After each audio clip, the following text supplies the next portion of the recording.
Yes, thanks for staying with us on the Sports Show. Time to get to the Southern Footy League as always. The President's in. Craig Warman joins us. Craig, how are you? Hello, boys. How are we? Pretty good, mate. Interesting round. Let's just skim across it, and then we want to get on to this week because there's some absolute belters coming this weekend, mate. Well and truly. Flaggies too good for Cove? Yeah, look, as I said before, Flaggies the side to beat. Although a really good shining light for the Cove Footy Club was young Hayden Kernahan. I think 16-year-old, played his first A-grade game. Talk about being thrown into the deep end against the reigning premiers, but apparently acquitted himself very, very well. So congratulations to him on his first game. Cove has struggled the last couple of weeks. Yeah, funny about that, but you and... Curtin Anderson curse, would it be? Well, it was a curse. I can't believe it. They were travelling on beautifully until I opened a big trap up. Well, where's the venom at Mando? Yeah, I Where's know. the venom? Yeah, the venom's there, I know. So, mate, no, seriously, what happened, mate? You and Barry Curtin jumped on them and they've collapsed in 2 weeks. Can you jump off? I can't believe it. Well, yeah. I'm going for Ranella this week. Go Ranella. I'll jump on Billy's team, right? Yeah, He's good, isn't he? Yeah, not bad. But no, to Cove's credit, they fought the game out. But again, as we said right from the start, Flaggy's the side to beat at the moment. Mate, sometimes you hear that saying the score doesn't indicate the style of the game or the result was a little unfair. Happy Valley were a bit too good for Aldinga, but the scoreline probably didn't indicate the way the game was. Yeah, that was our tribe game of the week. So we were out there with the radio, and to Aldinga's credit, they were right in it right up until three-quarter time, and again never took the foot off the pedal. So there's some good signs, especially with the age of that particular group. Because they're probably, in a way, a bit like Brisbane Lions and all. They just can't seem to get a win, but they've played okay, Aldinga. When they get a win, watch out. Watch out. All right, mate, the Morphies, they're struggling, but we know they're on the rebuild. So there's a few years before we're going to be sitting here going, Morphies are great, Morphies are good. They've got a bit of work to do. It amazes me, Phil, because when I was coaching for 4 or 5 years out of the Cove, Morphettvale were just this team. Well, I think they'd won 4 out of the 5 premierships when I was coaching Cove. And a little bit like the Flagstaff now. And that's how they are. And but it goes in cycles, it does, yeah. Wow. Has it what? So they'll come back, but mate, Noarlunga just too good for them? They were, but good to see Noarlunga up and about. They had the win of the week before against Aldinga. Now, instead of being 0-3, they're 2-3 and on the way back. And of course, they've got a big game this week as well. All right, probably the match of the round, mate. Ranella with that 7-point win over Port Noarlunga. Ranella at home, pretty tough. They are. Billy's boys are on the march. Well, I think you might be right there. It's like going to Ranella's a bit like going down to Alberton. You go into the Winefly territory, and it's hard to get a win there. Porty's managed to do it last year, but I was only 7 points in it. But Porty's shouldn't be too disappointed with that. Ranella are up and about this year.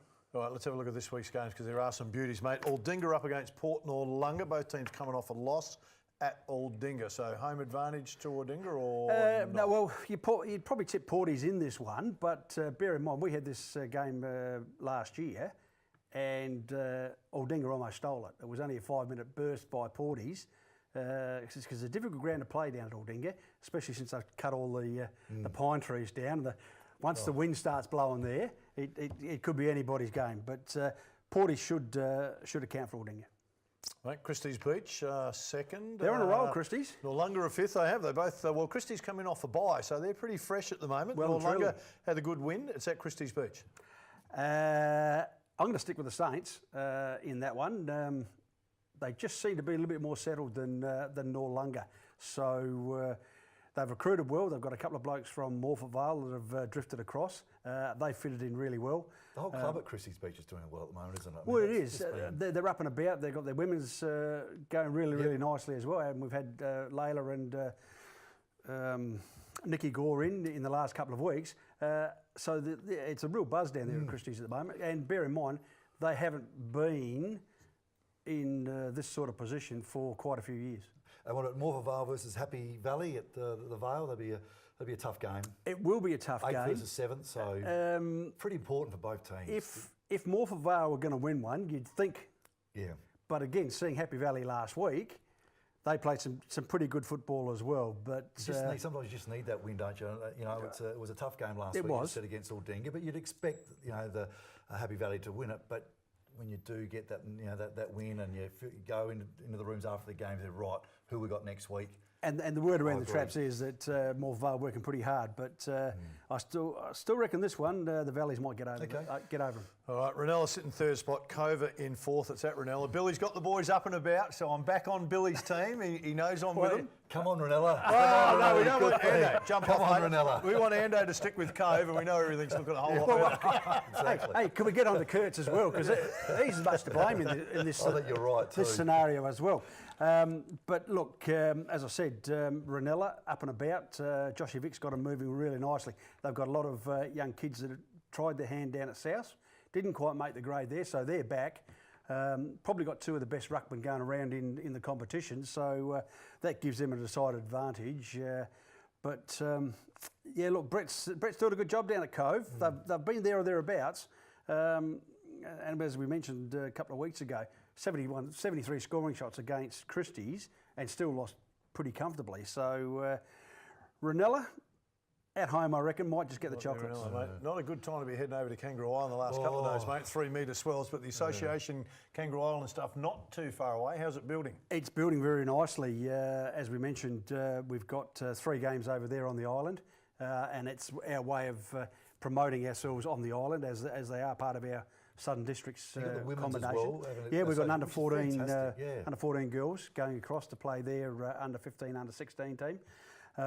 We've taken under 15 side, coached by Trevor Potts. Yeah. He'll look after our under 15s that'll play their under 17 halves.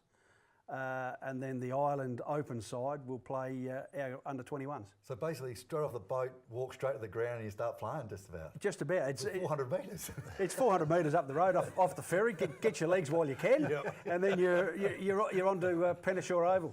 We hope for a smooth sailing day when that one happens. Hey, just before we go, the Christie's Norlunga game, a big day for Christie's Beach down there. The premiership reunion for the 1968. Wow. Premiership side, and apparently there's most of the people are going to be there. So they're flying in from all over Australia. Fantastic. So yeah, and that's really good. As you blokes know, that's a really good part. Once you become part of a premiership side, you always like to go back to the reunion. Absolutely, it's a bond that can't be broken. You need to get down and see that game, Christie's Beach up against Noarlunga, because there's going to be some good stories told from 1968. Craig, always great to catch up with you, mate. Look forward to you next week. Got to take a break. Back in a moment.